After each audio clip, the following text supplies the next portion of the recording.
अस्सलाम वालेकुम friends, welcome back to Top Smarties. Drama serial Naqab, जहां पर आखिरकार ईमान और बिलाल ने शादी की शॉपिंग स्टार्ट कर दी। अब यहां पर दोनों एक दूसरे के लिए शादी का ड्रेस पसंद कर रहे हैं, तो बिलाल शेरवानी पहनकर देखता है जो कि ईमान को कुछ ठीक नहीं लगी, इसलिए तो बिलाल शेरवानी कोई और पसंद करता है। ये वक्त दोनों का बहुत अच्छे से गुजर रहा है। शॉपिंग से फ्री होने के बाद दोनों रिलैक्स होकर बैठते हैं कुछ खाने पीने के लिए। तो फिर यहाँ पर बिलाल ईमान से कहने लगा, देखना तुम मेरी जिंदगी में आओगी तो रश करोगी अपनी किस्मत पर, क्योंकि मैं हमेशा तुमसे मोहब्बत करूंगा, तुम्हारी इज्जत में कभी आंच नहीं आने दूंगा।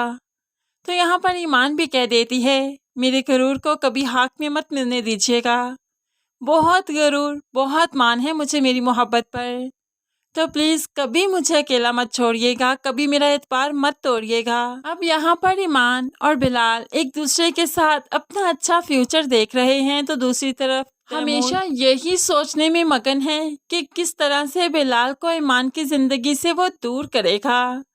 अब यहाँ पर ऑफिस में बैठा भी यही सब कुछ सोच रहा था कि यहाँ पर लैला आ चाहती है, लैला आज भी चाहती है कि तैमूर उसका हो जाए, तभी तो उसे अपनी तरफ माइल करने की कोशिश करती है, लेकिन तैमूर को ईमान के सिवा कुछ नजर नहीं आता, इसलिए अपना आप झटक कर वो यहाँ से चला जाता है। और यहाँ पर जब घर आया तो बाप उससे सवाल करने लगा, ये क्या बदतमीजी है, तुमने ज़ारा से परमिशन लेटर पर साइन क्यों करवाया, तुम दूसरी शादी क्यों करना चाहती हो, ईमान तो बिलाल से शादी कर रही है ना।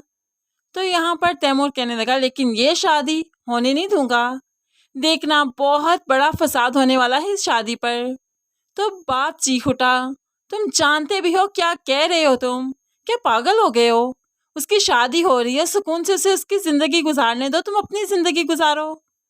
तो तैमूर कहने लगा, पागल नहीं हो चुका, पागलपन से अगली हद तक पहुंच चुका हूँ।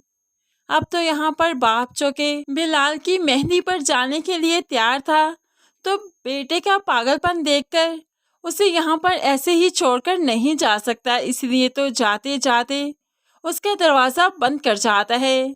अब यहाँ पर तैमूर, जिसने अचानक ही देखा कि उसका दरवाज़ा बंद हुआ और फिर लॉक हो गया, तो फिर वो जाकर जल्दी से खिड़की पर देखता है कि आखिर किसने इतनी हिम्मत की। तो यहाँ पर उसे बाप नजर आया, जो कि खिड़की में से गुजरते हुए उसने देख लिया और फिर इतना बेबस हो गया कि कुछ कर ना पाया। तो फिर टेरेस पर जाकर जोर से चीखने लगा, चिल्लाने लगा कि क्या करे। अब यहाँ पर सभी बिलाल की मेहंदी अटेंड करने पहुंच चुके हैं, लेकिन तैमूर अकेला घर में है। जैसे ही सब वापस आए तो माँ आकर तैमूर का दरवाज़ा खोलती है, और तैमूर इस तरह से माँ को वापस आकर देख और भी भड़क गया। क्या चाहते हैं आप लोग, क्या मैं अपना इरादा बदल दूंगा, इस तरह से तो बिल्कुल भी नहीं, आप लोग मुझे कैद करके नहीं रख सकते।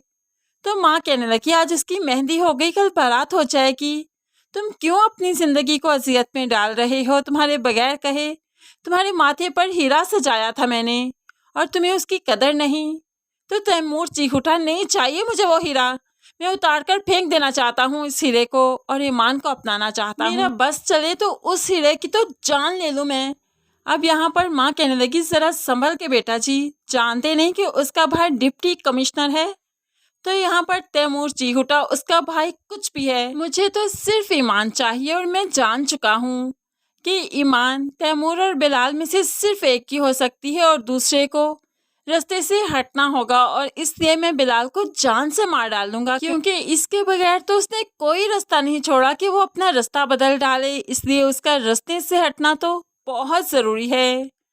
माँ तो एकदम से घबरा गई कि अगर तैमूर ने ये कदम उठाया तो जाहिर सी बात है बिलाल बहुत बड़ी पोस्ट पर है, कोई भी तैमूर का ये कदम माफ़ नहीं करेगा, बल्कि सीधा तैमूर फांसी के फंदे तक जाएगा और सबसे पहले उसके खिलाफ एक्शन भी ईमान ही लेगी। लेकिन तैमूर पर इस वक्त जुनूनियत सवार है, और जुनूनियत में इंसान किसी की नहीं सुनता, किसी एक का नुकसान करके ही दम लेता है। अब यहाँ पर वो जो बिलाल का नुकसान करना चाहता है, तो ऐसे में बिलाल की शादी पर उसके लिए तो बहुत सी सिक्योरिटी होगी, तो तैमूर बिलाल को नहीं मार पाएगा। इस तरह से जब ईमान और बिलाल की शादी हो जाएगी, तैमूर कुछ नहीं कर पाएगा, तो वो फिर हार कर अपनी ही जान ले लेगा, क्योंकि ईमान को किसी और का होते नहीं देख सकता। सो फ्रेंड्स, तैमूर का यही अंजाम होने वाला है कि एंड में वो अपने हाथों खुद ही को मार डालेगा, कि ना कोई उसका मुजरिम बने और ना वो किसी का मुजरिम बनकर फांसी तक पहुंचे।